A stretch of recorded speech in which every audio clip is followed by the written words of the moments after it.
Alright, so we're now like what, 15, 16 months into this chaos. And I think I'm starting to get really tired. Not like this kind of tired, but tired of seeing the same things happen over and over and over again. Because the US midterm elections are coming up. And you would think with all the damage being done right now, there would be some people on the right that would say, okay, you know what, enough is enough. Well, leave it up to a Taco Tuesday supporter to prove that the stupidity is just going to keep continuing. Like, just look at this guy. Has he got a plan, do you think, for the war in Iran? Oh, he's definitely got a plan. He doesn't do anything without a plan. So What is that plan, do you think? I have no idea. And neither does your supreme overlord. He went into Iran without a plan, and you just believe that he did. And unfortunately, this guy's not unique. Because in today's video, I'm going to show more case studies like this, which, to be honest, it actually reaffirms my stance when it comes to the United States. And that stance is, they're no longer our friends. And US citizens like this, they're always going to be around. So let's get started on the LBC report, because it is a bit of a longer one. I went to America's capital to find out. I noticed there's, this is of course a Christian event, but there's also the Israeli flag. So just tell us what's going on here. What is this for British audiences? Mainly showing support, solidarity. For Israel? Yeah, and the Jewish heritage goes along with Christianity a lot, so it all intertwines. I'm sure many of the people in this tent think quite deeply about Israel and America's war with Iran. What are your thoughts on that, on how it's going and the impact on the economy? I'm probably the wrong person to ask about that. Lately I've tried to just turn off the news and just go about my daily life, and I feel like the information we get from so many different angles is skewed and biased and distorted, so it's hard to pick out what's real and what is the real truth about anything. So You know how I've been saying that people are in their own bubble and they don't care about anything until it actually affects them? Well, this is a great case study right here. And this person is choosing to stay away from the current events. But while in that bubble, only listening to the right. I guarantee you, if you ask this question, how is all of this affecting the rest of the world? And what are your thoughts on the fuel shortages in Europe, Southeast Asia, and other parts of the world? I'm pretty sure her answer will be something like, oh, I don't know about that. I'm just going to focus on my own thing and stay in my little bubble. Something along those lines. I'm not up to date on everything that's going on. One of the things he ran on was no new wars, and now here we are in a war. So, I definitely disagree with him on that. Yeah, for sure. Do you think some of his supporters will feel betrayed by that? Because he ran on no more wars in the Middle East, and as you say, he's launched one. Yeah, I think so. For sure. Yeah. I mean, the midterm elections are later this year. Would you potentially vote Democrat then, maybe, because you're not happy with the way Trump is directing things? No, I don't think so. I mean, I'm more independent, not really in a box. No, you're definitely in a box. You can see how he's struggling when he was asked the question whether he's going to vote Democrat or not. Now, he claims to be an independent, and if you're going to vote independent, sure, go ahead. But the way he's talking and the way he's a little bit uncomfortable right now, I think he's just saying that for the camera. That's just my guess. Now, the point that I'm actually trying to bring up is that in the media over the last, 6 months, we've heard a lot of reports from quote-unquote Taco Tuesday supporters saying that they're done.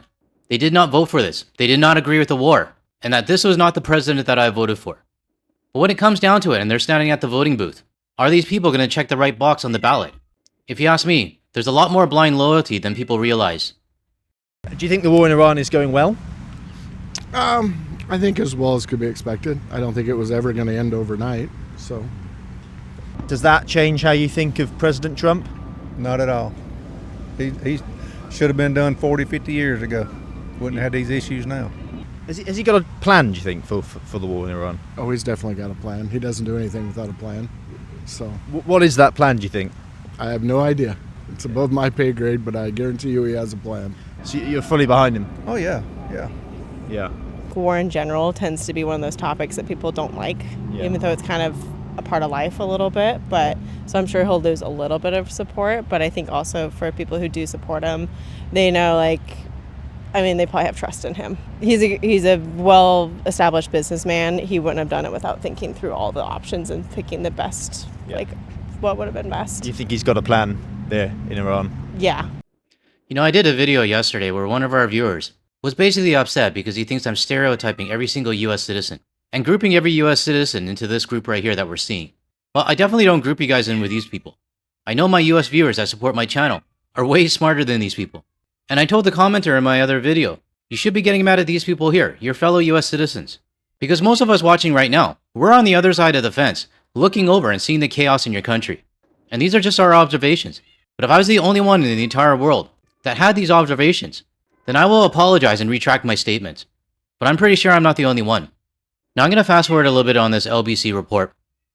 I just think he's doing a terrific job in terms of our economy. It's a little down now, I think, but I think the steps that he's taking to right the economy are the right steps to take.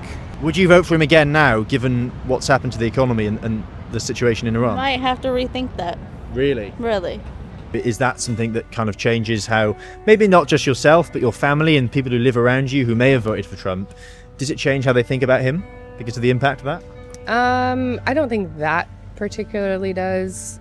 I think the economy is going to go up and down no matter what. Oh my god, what a dumbass.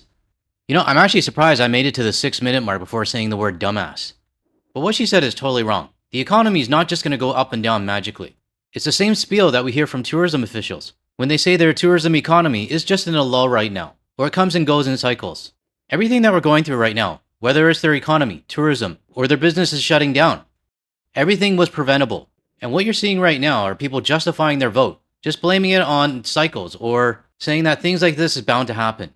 Well, the rest of the world, us that are actually educated, we can see what's going on, and we see through the bullshit.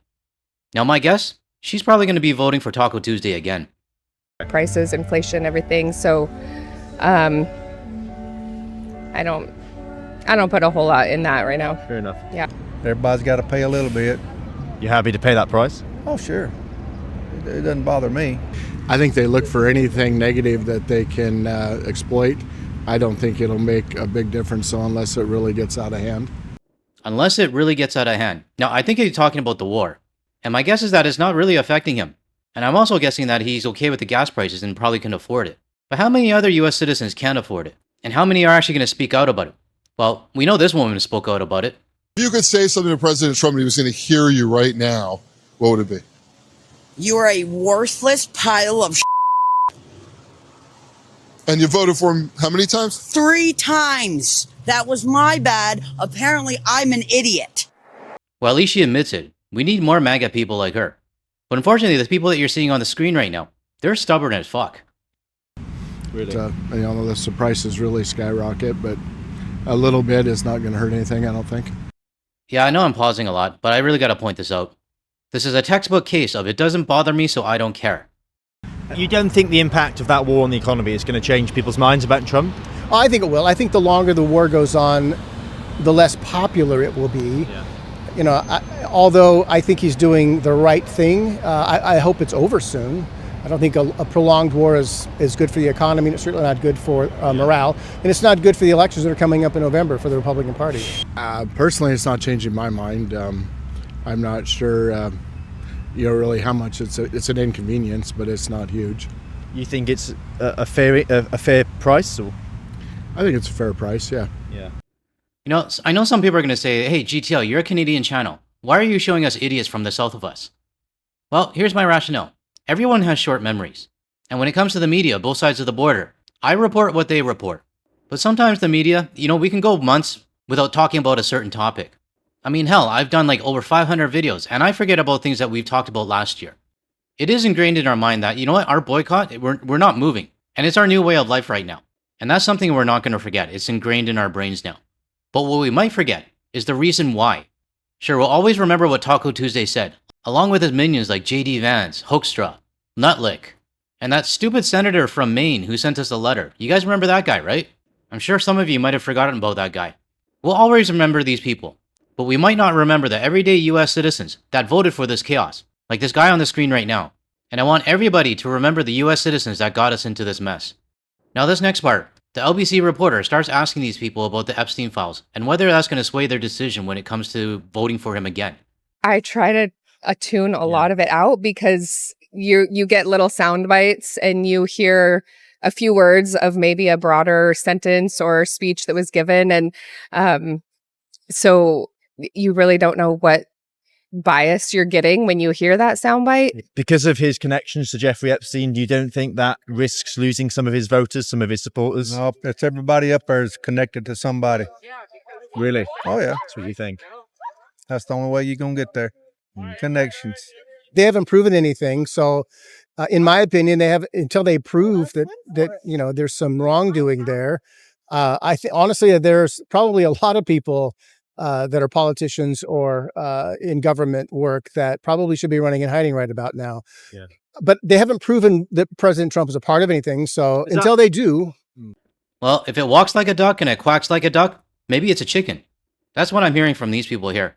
So for anybody still thinking about going to the United States after Taco Tuesday's gone, just remember some of the restaurants and shops and hotels, car rental places, or tour organizers, they could be people like this. People who turned a blind eye to something as big as the Epstein files. do you think he's being transparent enough in terms of releasing all the documents and engaging with the relevant authorities about that, or do you? I don't think any politician is transparent enough for me, to be honest with you. I voted for the man twice, but politicians tell you what they want you to hear, and I don't think that's not the case for that's the case for all of them, not just Democrat or Republican. Notice how he was just about to say that was not the case for Taco Tuesday, and then he retracted. They tell you what they want you to hear. Okay. I think Trump is no different. I think a lot of what happened with Epstein and stuff is kind of one of those.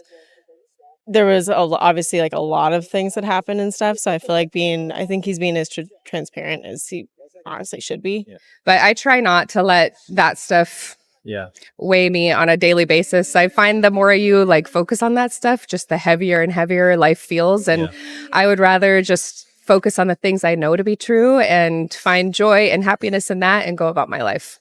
So let me translate that. It means I'm going to stay in my bubble. I know he might be wrong, but it doesn't affect me, so I don't care right now. You see, this is the attitude that got everybody in this mess right now. I mean, every single one of these people that were interviewed. And this is 5 out of the 77 million people that voted for him. Now again, I know I am a Canadian channel, and I should be focusing on Canadian things. But it still really bothers me when I see comments from people saying, after 2029, when Taco Tuesday is gone, I'm going to be going back to the United States. And I can't wait for everything to go back to normal. Well, I hate to tell you this, but nothing's going back to normal after this. And if you choose to go to the United States, even if there is a Democratic president after, you're going to a country, voted in and supported a government that wanted to take over your own country. Taco Tuesday might be gone, but these citizens, like the ones that we've just seen on the screen, they're not going anywhere. I don't know how else to prove my point or get my message out, and to be honest, I don't even know if I'm making sense at this point anymore. But I do urge Canadians who think the problem is only with the United States government, just think about who put the government there. I mean, I guess that's the best way I could put it. But at least for me, and I assume most of my viewers, we know exactly who caused this problem, and it's not the guy in the White House. To close off this video, I would like to thank Lisa for posting this on the Guard the Leaf page on the Hate Cafe website, and she took this photo from Peggy's Cove in Nova Scotia. It's been a while since I showed a photo of Peggy's Cove, so I really appreciate you posting it and sharing it with the community. Alright, that's all I got for this video. If you found any value in anything I said today, or you want to hear more from a Canadian and international perspective without the US media bias, make sure you hit that like and subscribe button below. That way you'll be notified of my future videos. And if you want to see more of my videos, check out the ones that are going to show up on your screen shortly. Thanks everyone. I'll catch you in the next one.